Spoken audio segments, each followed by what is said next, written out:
Bonjour les amis, fratelli Juventini, bienvenue dans cette nouvelle vidéo de la conférence de presse de notre ami Luciano Spalletti. Comme la dernière fois, je ne vais pas vous faire toute la conférence de presse en traduction quasi simultanée de ses propos parce que, encore une fois, je vous le dis, elle est trop longue, ça a encore duré 30-35 minutes, hein. La conférence de presse, non seulement il est arrivé en retard, mais en plus, je pense qu'aussi il s'est perdu, il se perd souvent dans un verre d'eau, hein, mais voilà. Bref, je vais revenir un peu sur les points les plus culminants de ses réponses et des questions qu'on lui a faites. Comme d'habitude, likez, commentez et abonnez-vous à la chaîne. Alors, ça a été un peu lunaire aujourd'hui, les amis, parce que je vais vous dire franchement, sur le match de demain, Cagliari-Juventus, il n'y a qu'une seule testata, un seul média qui lui a posé une question sur le match de demain. Tous les autres ont posé des questions de mercato, il y en a deux qui ont posé des questions sur le match Milan-Como de hier soir. Tu préfères le Milan, tu préfères le Como, enfin, on va revenir dessus. Mais voilà, c'était un peu lunaire aujourd'hui. Bref, les questions, voilà, je vais aussi loin que je me souvienne, hein, c'est à peu près ça. Donc il y avait la question pour demain, testata Juventus.com, donc le média Juventus.com, pour savoir demain qui allait jouer potentiellement ou pas. Et ils disent, vous savez qu'il est malade. Pardon, clairement, il a dit, ils disent oui, en effet, il est malade, une influenza, donc la grippe. Il avait mal à la gorge, il ne s'est pas entraîné hier, mais aujourd'hui, il s'est entraîné avec le groupe et plutôt bien. Donc, il laisse encore le doute, mais je ne sais pas si il dit se jouera demain. Par contre, en attaque, il a laissé sous-entendre que ce sera encore une fois David. Clairement, il dit que Phrasé, Jaou, il joue. David a l'air de mieux jouer avec ses coéquipiers que le fait Openda. Donc voilà, à mon avis, encore une fois, ça sera David là devant. Et potentiellement, hein, si Ildis ne jouerait pas, pourquoi pas tester un Openda en tant que trequartista à la place d'Ildis. Ça reste à voir. C'est clair, les amis, que s'il nous faut un Ildiz pour pouvoir gagner contre Cagliari, ouais, là, on a peut-être d'autres problèmes. Donc voilà, ça c'était sur la question Openda, Ildiz, David. Sinon, pour le reste, les amis, ça va être quasiment la même chose qu'on a vu lors des deux derniers matchs de la Juventus, que ce soit contre Sassuolo, que ce soit contre Pisa, que ce soit encore contre la Cremonese qu'on a vu. Question mercato, parce que ça a été posé par, je ne sais plus, mais voilà, c'était voilà, entrée, sortie, qu'est-ce qu'il en est de Asdic? Il a dit, écoutez, côté mercato, enfin, Asic, il a dit non si tocca, tout simplement. En gros, on ne touche pas à Asic.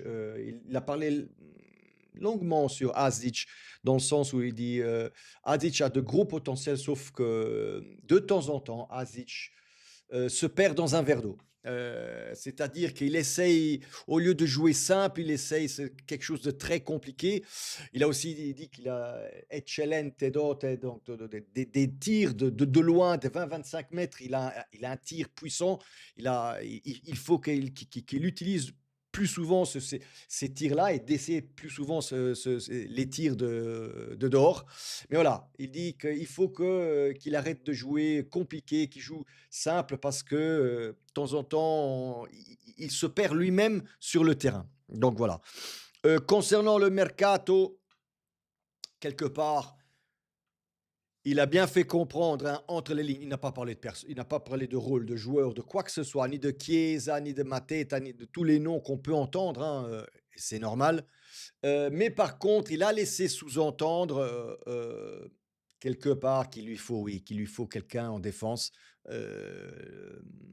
si on lit bien, entre les lignes des propos de Spalletti. Voilà. Sinon, parce que voilà, je me suis noté les questions là, parce que sinon il y en avait tellement, les amis. Bremer, ah oui, question sur Bremer, c'était, oui, là aussi, il a fait un monologue, les amis. Mamma mia, mamma mia. Un monologue sur Bremer. En gros, hein, je vais résumer tout parce que sinon, je suis parti pour 10 minutes, hein, rien que pour Bremer. Et là, il a fait un monologue de 5 minutes. Je pense que même les médias n'ont rien compris à ça me fait toujours marrer. Mais soit, il a dit que, en gros, il a voulu faire comprendre, et c'est pour ça que j'en reviens à la question du mercato de tout à l'heure, avant cette question-là, où il a dit clairement, oui, Bremer, il faut le préserver. On en a besoin jusqu'à la fin du championnat. Le problème avec Bremer, c'est qu'il se donne toujours à fond. Si quelqu'un joue, il a fait un peu, voilà, si quelqu'un joue avec, comment il a dit ça? Euh, Si quelqu'un, un attaquant joue à 50, lui, il va défendre à 70. Si l'attaquant joue à 70, lui, il va défendre à 90. Si un attaquant joue à 100, lui, il va défendre à 110, 120. Donc en gros, voilà, pour faire comprendre aux médias que, non si risparmia, hein, voilà, il est toujours à fond dedans et bien sûr, toujours être à fond dans le match et surtout après la blessure qu'il a eue, revenir, c'est très bien de la part de Bremer, mais voilà, de temps en temps, il faut qu'il lui donne aussi un peu de repos à Bremer et c'est pour ça que j'en reviens au mercato où il a clairement fait comprendre qu'il voudrait, clairement un défenseur pour, aussi faire, reposer Kalulu, Bremer, Kelly, enfin voilà, de faire un peu tourner la défense avec d'autres joueurs. Donc la gestion de Ildiz, je l'ai dit, hein, comme, Ildiz Conceição, a priori Conceição demain est sur le banc. Est-ce qu'il sera titulaire? Je ne sais pas et il sera sur le banc, donc à disposizione comme il a dit. Selon moi, Miretti. Miretti rejouera trequartista. Ildiz, je l'ai dit tout à l'heure, potentiellement, il a dit aujourd'hui, il s'est entraîné très bien. Est-ce qu'il sera demain titularisé? C'est une autre question pour demain. Oui, après, les fameuses questions lunaires sur Como Milan, je n'ai, franchement, les amis, je n'ai rien compris. Mais deux médias, hein, deux médias, coup sur coup, lui ont posé les questions sur le match de hier, Como Milan. Qu'est-ce que tu penses du match? Qu'est-ce que tu penses de la façon dont Como joue? Qu'est-ce que tu penses de la façon dont Allegri joue? Je suppose que vous avez vu le match hier soir en live avec moi. Et oui, et donc Spalletti, voilà, il a tout simplement dit que euh, peu importe la façon dont on joue, il faut que ce soit qu'il y ait une cohérence là-dedans. Clairement, il a fait aussi comprendre qu'il n'aime pas, entre les lignes, pas trop le jeu d'Allegri et ce jeu d'attendiste, donc d'attendre et puis de partir en contre-pied, hein, parce qu'aujourd'hui, le foot a changé et on risque beaucoup plus de faire le catenaccio, comme on dit, le vieux catenaccio, et puis de repartir en contre-pied. Donc, mais il a aussi dit qu'il n'aime pas aussi le jeu. Comme je l'ai dit moi hier, on m'a demandé en live mon avis sur Fabregas.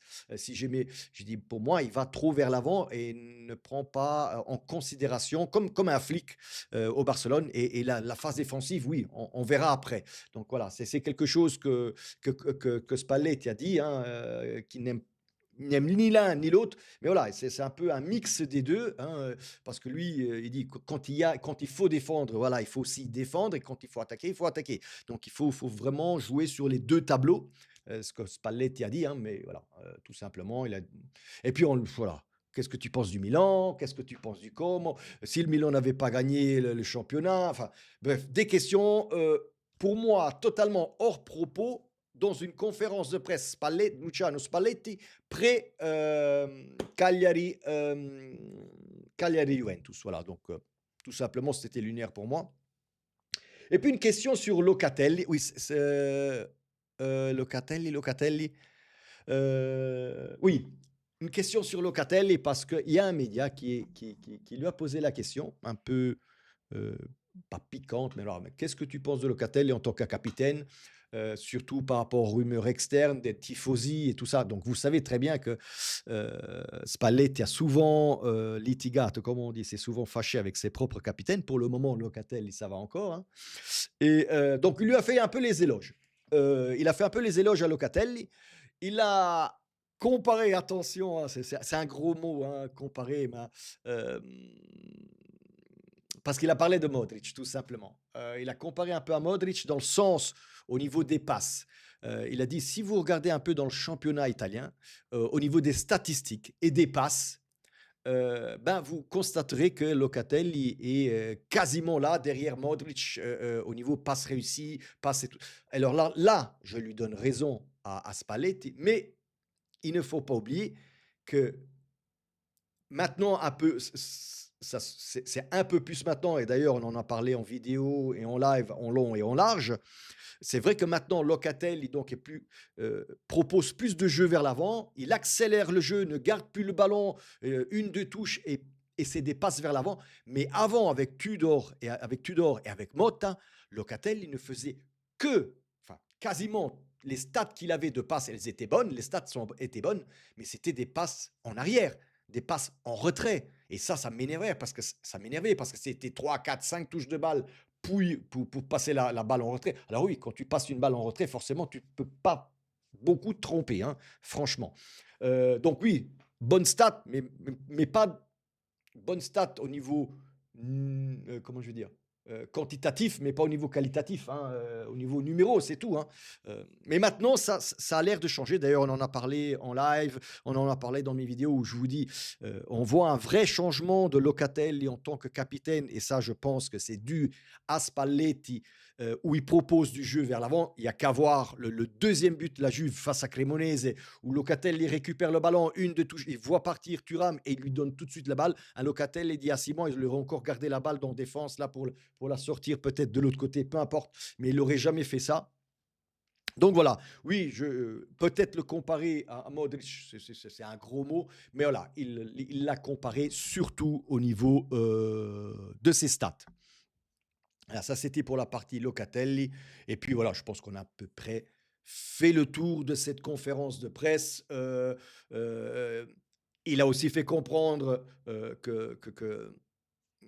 oui, ça aussi, dans la question mercato au-delà d'un défenseur, qu'il voudrait aussi faire de temps en temps faire reposer Yildiz. Ça aussi, il l'a fait comprendre entre les lignes. Mais encore une fois, hein, il n'a rien proposé. Hein, il n'a pas dit j'ai demandé tel joueur. Non, non, il a fait ça intelligemment, on va dire ça comme ça pour faire comprendre aux médias qu'est-ce qui se passe dans ce mercato. Maintenant, est-ce que des gens vont, des gens, est-ce que des joueurs, pardon, vont venir, des joueurs vont partir? Je ne sais pas. Encore une dernière rumeur que j'ai pu prendre sur les réseaux, c'est un échange avec la Fiore entre Rugani et Fortini. Fortini, franchement, j'ai un peu regardé, c'est pas, bah, tu vas me dire le Rougani non plus, mais je comprends pas cet échange-là. Mais bon, soit. Mais vous connaissez ma position sur la Fiore. Donc, moi, je voudrais plus échanger de joueurs ou donner de l'argent à ce club. Donc, voilà. Je pense qu'on a fait le tour de cette conférence de presse. Encore une fois, toutes les conférences de presse, les vidéos seront faites comme ça, les amis, parce que ça ne sert à rien, ça ne sert à rien que je vous propose une vidéo de 30, voire 40 minutes. Ça, franchement, ça a duré 35, 36 minutes. C'est trop long et voilà. Vous faire une traduction de ces propos dans ces monologues, voilà, ça n'a aucune valeur ajoutée selon moi. Voilà les amis, come sempre, fino alla fine, forza Juve.